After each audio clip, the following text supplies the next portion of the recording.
നാളെ ദീപാവലിയാണ്. അപ്പോൾ രാവിലെ ബ്രേക്ക്ഫാസ്റ്റിൻ്റെ ഒപ്പം കഴിക്കാനായിട്ട് ഒരു മധുരപലഹാരം. അപ്പോൾ പൊതുവേ നമ്മൾ എറണാകുളത്തുള്ള ആളുകൾ, അല്ലെങ്കിൽ ഇവിടെ ഈ തൃപ്പൂണിത്തുറ ഭാഗം, ആ ഭാഗത്തൊക്കെ ഉള്ള ആളുകൾ രാവിലെ ബ്രേക്ക്ഫാസ്റ്റിൻ്റെ ഒപ്പം ഈ ഒരു മധുരപലഹാരം ഉണ്ടാവും.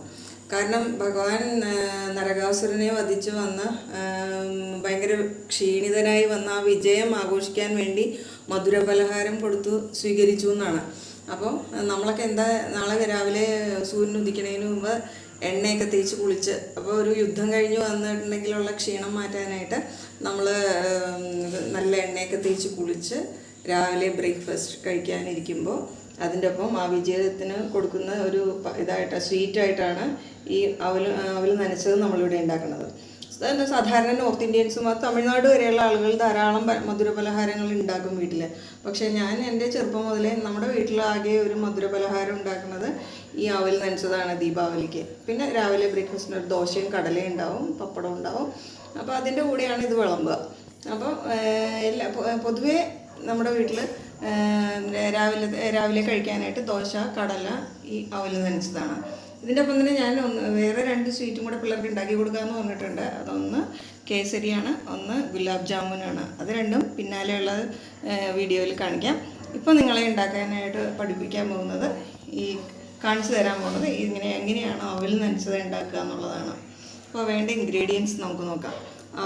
അവൽ ശരിക്കും പറഞ്ഞാൽ ഇങ്ങനെ ഫ്ലാറ്റ് ആയിട്ടുള്ള അവലല്ല, മെഷീനിൽ ഇടിച്ചെടുത്ത അവലല്ല വേണ്ടത്. ഇത് നമുക്ക് കൈ കൊണ്ട് ഇടിക്കൂലേ, അതേപോലത്തതാണ് വേണ്ടത്. അപ്പോൾ ഇത്തിരി കട്ടിയുള്ള അവലാണ് വേണ്ടത്. അവലൊരു ഞാൻ 1/2 കിലോ എടുത്തിട്ടുണ്ട്. പിന്നെ വേണ്ടത് ഒരു 3/4 കിലോ ശർക്കര ഞാൻ പാനിയാക്കി വെച്ചിട്ടുണ്ട്. ശർക്കര പാവ് കാച്ചി വെച്ചേക്കുക. പിന്നെ വേണ്ടത് ഒരു നാളികേരം ഞാൻ എടുത്തിട്ടുണ്ട്. ഇതിനകത്ത് വറുത്തിടാൻ വേണ്ടി കടലപ്പരിപ്പ് എടുത്തിട്ടുണ്ട്, നെയ്യുണ്ട്, എള്ളുണ്ട്, നെയ്യുണ്ട്, കുറച്ച് ഏലക്കാപ്പൊടിയുണ്ട്. അപ്പം നമുക്കൊരു ചീനച്ചട്ടി അല്ലെങ്കിൽ ഒരു ഉരുളി വെച്ചിട്ട്, ഇപ്പോൾ വളരെ കുറവായതുകൊണ്ടാണ് ഞാനൊരു ചെറിയ ചീനച്ചട്ടി വെച്ചേണേ. അപ്പോൾ സാധാരണ ഉരുളിയിലൊക്കെയാണ് നിറയെ ഉണ്ടാക്കുക. അപ്പോൾ ഒരു ചീനച്ചട്ടി വെച്ച് അതിനൊന്ന് ചൂടാവുമ്പോൾ നമുക്ക് നെയ്യ് ഒഴിക്കാം.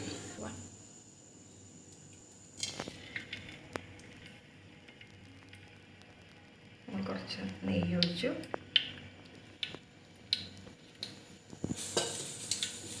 നെയ്യൊന്ന് ചൂടായി വരുമ്പോഴേക്കും അതിനകത്തേക്ക് നമുക്ക് ഈ കടലപ്പരിപ്പിടാം. കടലപ്പരിപ്പ് ചിലപ്പോൾ ഒന്ന് പൊട്ടുമായിരിക്കും. ഞാൻ ഇപ്പോൾ അങ്ങോട്ട് കഴുകിയെടുത്തുള്ളൂ. ഇത് കഴുകി ഒന്ന് ഉണക്കി വയ്ക്കുന്നത് നല്ലതാണ്. ഇനി എണ്ണയുടെ മാറ്റിയിടാം.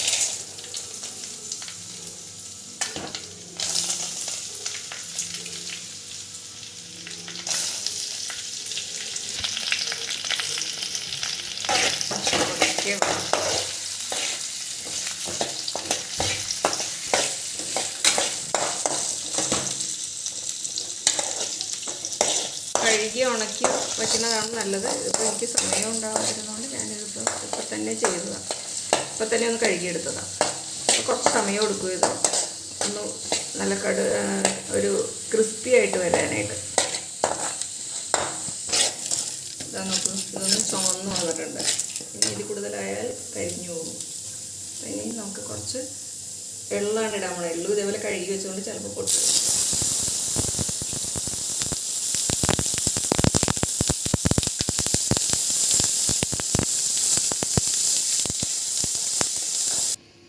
ഇനി അതിലേക്ക് ഞാൻ കുറച്ച് നമ്മളെടുത്ത് വെച്ച ശർക്കര പാവ് വെച്ചത് ഒഴിക്കാം.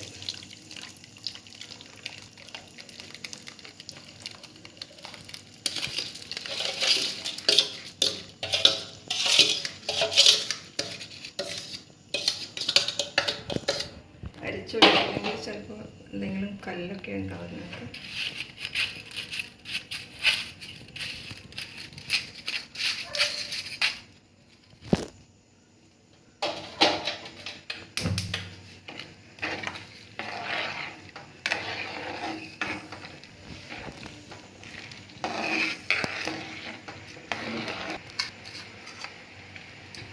ഇനി ഇതിനകത്തേക്ക് ഈ ശർക്കര പാനിയിലേക്ക് നമ്മൾ ഈ ശർക്കര പാവ് കാച്ചിയതിലേക്ക് നമ്മൾ ഈ നാളികേരം ഇടുക.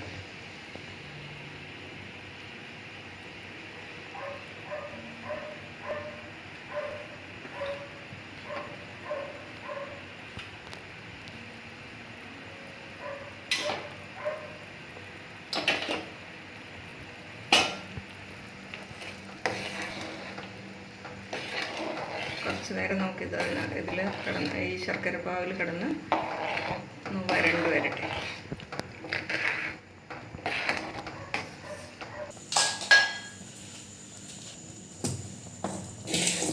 ഇതാ നന്നായിട്ട് തിളച്ച് വരണ്ട്.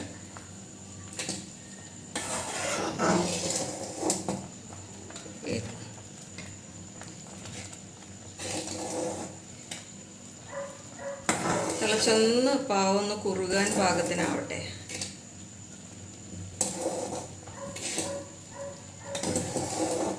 വെള്ളം കുറച്ചെടുത്താലും കുഴപ്പമില്ല. പക്ഷെ ഇത് വെള്ളം ഞാൻ കുറച്ച് കൂടുതലെടുത്തത് എന്താണെന്ന് വെച്ചിട്ടുണ്ടെങ്കിൽ, ഞാൻ ആദ്യമേ തന്നെ പറഞ്ഞു, ഈ അവിൽ കുറച്ച് കനമുള്ളതാണ്. അപ്പോൾ ഇതിൻ്റെ ഉള്ളിലേക്കൊക്കെ ഈ മധുരം ഇറങ്ങിച്ചെല്ലണം.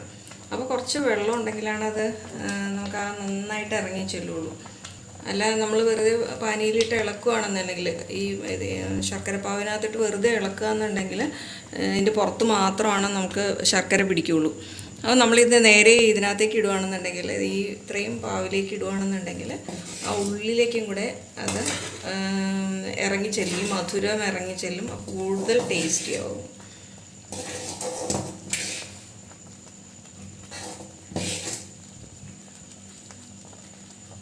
പാക്കറ്റിൽ വന്നതാണ്. അപ്പം ഒന്ന് പതുക്കെ നോക്കുകയൊക്കെ വേണം. അതിൻ്റെ പൊടിയൊക്കെ വേണമെങ്കിൽ ഒന്ന് കളയണം. അപ്പം വലിയ കുഴപ്പമൊന്നുമില്ലാത്ത നല്ല അവിലാണ്.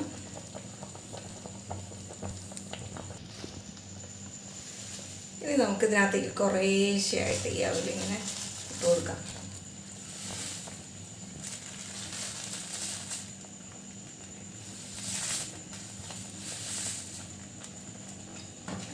ഇളക്കി കയറ്റിയേക്കാം.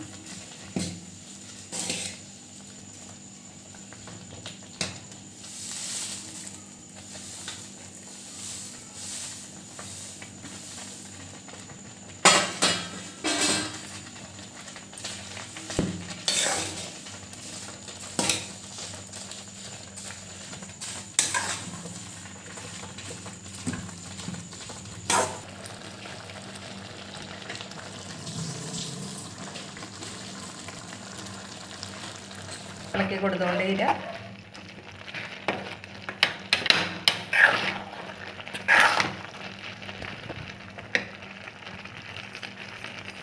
നമുക്കിതാ പൊടിച്ചു വെച്ചേക്കുന്ന ഏലയ്ക്ക അതിനകത്തേക്ക് ഇടാം.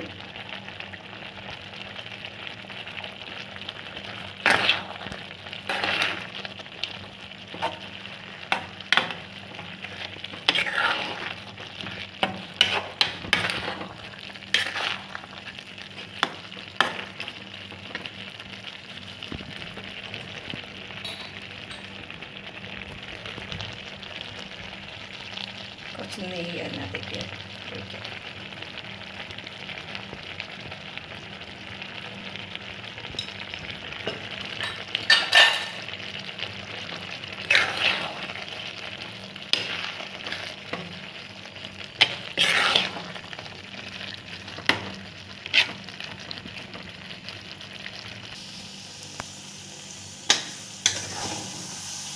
പാകമായി വരികയാണ്.